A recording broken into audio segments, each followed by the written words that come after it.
Ladies, how are you feeling? Hi. Feeling good? Happy feeling Monday, good? everybody. All right, ladies, let's do this. Let's get into some girl chat.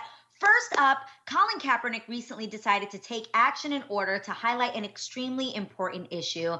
Colin started the Know Your Rights Camp COVID-19 Relief Fund to directly impact the disproportionate effect coronavirus is having on our communities. According to Colin, structural racism makes Blacks and brown people more likely to die from COVID-19. So you guys, the money raised will go toward buying food and face protection, masks and all that good stuff, to distribute in communities. It'll help to pay essential living costs for those who can't afford and provide information to Black and brown communities to keep them in the loop of what's going on with the pandemic. Also, the fund, which I know that, Amanda, you're going to really appreciate this. The fund will also work to get prisoners out of jail and into a safer environment, which I've been seeing on your Instagram lately. You've been concerned about folks that are in prison and keeping them safe. And just, ladies, what do you think about Colin's fund in general? I think it's great. I think that what he's doing is something that a lot of people should be doing, and a lot of companies are starting to do this. As a matter of fact, Toyota Corporation is actually starting a fund, because you got to remember, these corporations have multicultural areas, and Toyota is actually starting a fund of $1 million that they're going to give to certain organizations for specifically teaching Black and brown communities more about the COVID-19 crisis. So they're going to give this money to like the Salvation Army, United Way. So I think that this is just the start of what you can see, because we have to get the messages out to our Black and brown communities about the effects of COVID-19. And I'm happy that the doctor who is basically, he's been the front running doctor during this pandemic, Dr. Fauci, I hope I'm saying his name right. He talked about this weeks ago, and I'm happy he decided to tell the country and make people aware of this issue and not put it underneath the rug. So I'm happy that this doctor, who is very prominent and well known, said something like this. Yeah, it's like, as much as I'm glad that, and I agree with you, Tams, I'm glad that they vocalized this. Yeah, I feel like it's also had this frustrating, what seems like an adverse effect, where it's made people who don't align themselves with our communities feel like, oh, well, if it's only affecting them, then why can't we just be let out of quarantine? Like, it just seems like there's this trigger effect that happened when the color of COVID became Black and brown communities, that there's individuals in this country who feel like, well, if I'm not a part of that community, like, let me out. And I just wish there was more of a thought process of looking at us as an American community and the ways in which we can all help each other and protect each other. Unity, absolutely. We're all in this together. Yeah, I thought it was incredibly, obviously gracious, because we're in such uncertain times. So it's necessary that we give the people the help that they need. And at the same time, how does one get back up? How does one, you know what I mean? Like it just makes you feel like this cycle that will never end. And now it puts people back in further. But Jeannie, this is the reason why we have, I call our foot soldiers. We have the Angela Rise, the Amanda, what that girl name right next to me? That one right next to me. I was like, there's another Amanda out here. Where's she at? We have the filler mics, because they, to be vocal. But then also, what I believe is, I believe in working with brands that want to give back. So there are a lot of corporations that have a lot of money right now. And I was reading this article in the Los Angeles Times that's saying right now philanthropy is at an all-time high. So there's a lot of money that's going to go around. And we have to make sure that the Black and brown communities that are so heavily affected are going to get some of that money to help them rebuild, to help them educate, to help them protect themselves. But the only way that happens is if we're vocal about it. And if we say, hey, that money has to come to us too, and to our communities to help our people. For me, that's what I see as a way of a solution. Yeah. Lonnie, that's advocacy. We advocate for things that matter to us, right? Like, we advocate for our families, we advocate for our communities. I mean, then we advocate for our sports teams. Like, that's advocacy. You know, you're speaking on behalf of the wellness of things that matter to you. So, you know, I know a lot of people are confused about why is Amanda always talking about Black folks? Because Blackness and the Black community matters to me dearly. Yeah. So I'm always advocating because, as we can see in this situation, there just simply isn't a lot of care put top of mind for what's going on in our community. So if I'm going to be on a platform talking to millions of people, I'm going to always advocate as much as I can. And I think it's fabulous that, like, Tam advocates for motherhood. You know, we all, like, I mean, Adrienne advocates for Latinas. Me and Lonnie advocate for Black folks all the time. Jeannie advocates for Asians. We all advocate for different mental health and different issues and lifestyle, et cetera, et cetera. But this is a time when, Jeannie, when you say, like, how does this cycle end?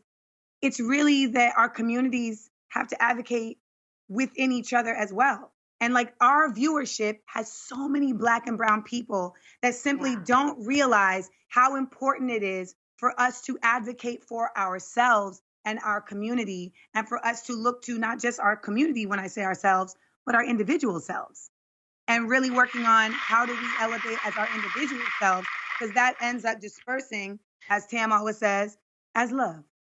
But you know what? This is the thing, though, because you remember about a month ago when I got emotional, when I was talking about my eating habits, and it got displayed as I said, all Black women don't know how to eat. And I'm like, that was not it. That was not the message. And sometimes, you know, especially on this show, we're having conversations that nobody else gives a damn about.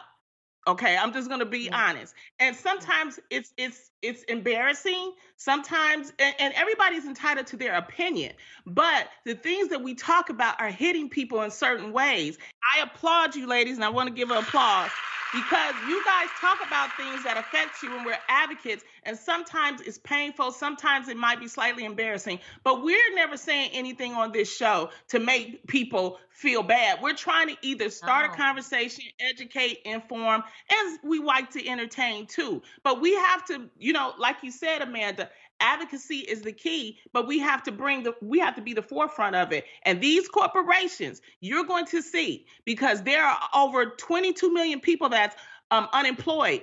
These corporations are going to have to give back to our communities, and it's up to us to make sure. And you know how you do that? You go and vote. You send a tweet out to your elected officials. If you can send a tweet out to Drake and Beyonce, send a tweet out to your elected official and say, I need help. Okay, and you need to fix it. So that's what we have to do. And that's what I see Jeannie for me as part of a solution. And we have to keep working with people that actually care and have the voices to speak out to the communities. That's this show. That's people like the Angela Rise, the Charlemagnes, the Amandas, the Killer Mikes. That's what in my opinion, that's what we have to do. And I'm gonna give myself another hand clap. Give yourself an applause. Today. Yeah, that was great. I'm gonna add to that. I'd also like you to give yourself another applause for your bun, because this looks it is like, stunning. I mean, the sculpture art here is impeccable. Oh my God. Okay. All right, you guys. Well, another group of people currently being affected by the virus are high school seniors. Many schools across the country are still trying to figure out the best way to honor their departing students by not completely canceling their proms and graduations. If you hear my daughter in the background, right. With her Doc McStuffins, she is having a blast right now, you guys.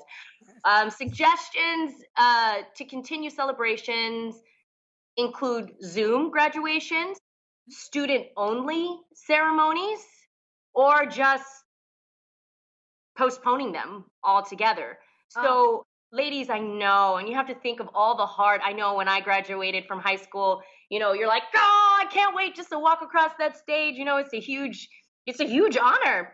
So what do you ladies think the best course of action is with this situation? I'm the worst to speak on this because I have such a jaded perspective, because I never had a high school graduation. You didn't? You know, no, I was homeschooled for my last 2 years of high school. So I don't even have a photo or anything, huh? But do they send you a diploma, diploma? Or not? Yeah, I think they sent it to my mom. I actually don't know if I've ever seen it, but I know I got straight A's and I graduated early. And so wait, But we need to give you a graduation ceremony, right? I've never had one. Like, I don't have a photo of high school cap and gown. I don't have any of it. Literally do it on the show and have you graduate on the show. Have the graduation wave. And you need a speech, Adrienne. You have to have a cool speech about like how much you've been through and how much you've learned and how much you appreciate your education. What the heck? That sounds a little intimidating. So there's going to be a lot of kids that are going to be like me. Yeah, I need to throw it in the air. Like, you know, the end of Hillman, like on A Different World when they... Your cap? I didn't have that moment, no. So it's hard for me. Did it affect you? Like, I'm curious, like... I don't know. But she wouldn't know. She wouldn't know what she's missing out on. Wait, Adrienne, did you go to prom? I did go to prom with someone else, though. And I went when I was a freshman with the senior because I was dating a senior. Okay. Shout out to Victor. Of course. Well, I've been like out in your gown, having a corsage. Is just a tad bit different. It maybe not different, but you are actually. I missed out something that you've always wanted to do. You were actually entertaining. You were in movies. You were singing, right? So did that affect your response? This is my thing. I think that's actually a dumb reason.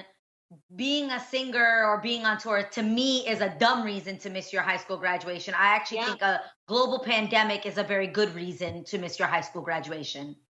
And you get where I'm coming from? Yeah. So like, my friend.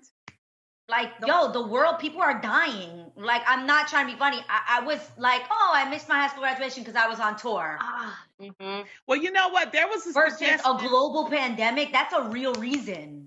There was a suggestion by a high school. Hold on. There was a suggestion by a high school senior. His name was Lincoln Debenham at Eagle Rock High School. He tweeted out to Barack Obama and says that most likely high school, college seniors, he's saddened by the loss of the milestone events. So he was asking him to give a national commencement speech to the class of 2020. So that would be nice. Obama hasn't given a commencement speech since he's been out of office as the president. So that could be an alternative. But I just think that, we have to think differently in these times. I think there's going to be a lot of subjects that we're thinking about, a lot of things that life is going to change for us. And we all have to understand that and realize that. And we have to also find a way. There's some sacrifices we're going to have to make. Yes. But I'm a firm believer that life should not stop during this crisis. I really think that in your own virtual way, you've got to figure out how to celebrate the moments that matter to you. If prom didn't matter to you, then pass it on. But if it does, then there's a way that you can do it virtually with your friends and use technology to try. Yeah.